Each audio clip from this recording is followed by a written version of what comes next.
నాగుల పంచమి పురస్కరించుకొని చేగుంట మండల కేంద్రంలో ఆలయాలు భక్తులతో కిటకిటలాడాయి. ఉదయం నుండి ఆలయాలకు భక్తులు చేరుకొని ప్రత్యేక పూజలు నిర్వహించారు. చేగుంట మండల కేంద్రంలో సంతన నాగదేవత ఆలయంలో భక్తులు ప్రత్యేక పూజలు నిర్వహించారు.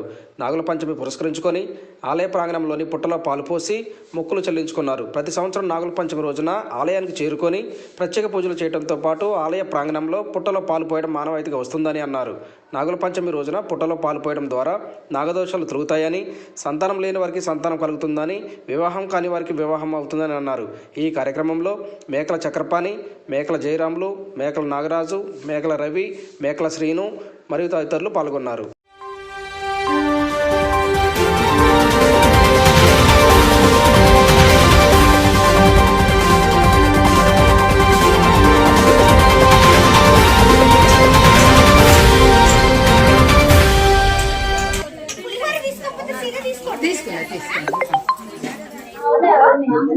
ఈరోజు మనం చేగుంట గ్రామంలో ఉన్నాము.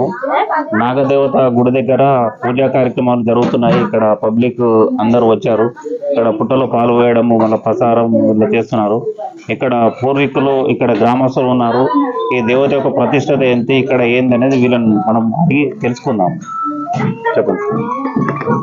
చేగుంట గ్రామంలో మేకల వారి వంశస్థుల సంబంధించినటువంటి నాగలమ్మ బావి నుంచి 100 సంవత్సరాల క్రితము నాగదేవత మరియు మల్లన్న, భైరవ స్వామి అనేటువంటి మూర్తులు బావిలో నుండి వెళ్ళినాయి. కానీ అట్టి విగ్రహాలను తీసి ప్రతిష్ట గావించబడినది. గత 100 సంవత్సరాల నుంచి పూజలు చేస్తున్నాము.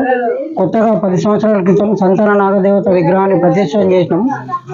అట్టి ప్రతిష్ట నుంచి 10 సంవత్సరాల నుంచి ప్రతి సంవత్సరము వార్షికోత్సవాలు మరియు నాగల పంచమి రోజు నాగదేవత యొక్క పూజలు నిర్వహిస్తున్నాము.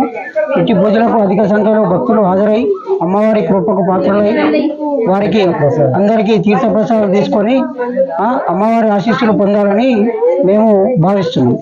ఇంకా ప్రత్యేకత ఇంకేమన్నా? ఈ గుడి యొక్క ప్రత్యేకత ఏంటంటే, పెళ్లి కాని వాళ్ళు వచ్చి ఇక్కడ పూజలు చేసుకొని పోతే వాళ్ళకి పెళ్లిళ్ళు అవుతాయి. పిల్లలు లేని వాళ్ళు వచ్చి ఇక్కడ సంతాననాదేవత పూజలు చేయించుకుంటే వారికి పిల్లలు కలుగుతున్నారు. కాబట్టి చాలా మంది ఇక్కడికి వచ్చి పూజలు చేయించుకొని పోతారు. అమ్మవారి విశిష్టత చాలా గొప్పది. ఇది వేద బ్రాహ్మణులచే ప్రతిష్ఠించబడింది కాబట్టి ప్రతి ఒక్కరికి అమ్మవారి కోరిన కోరికలు నెరవేరుతున్నాయి. కాబట్టి అదే సంఖ్యలో భక్తులు పాల్గొంటున్నారు.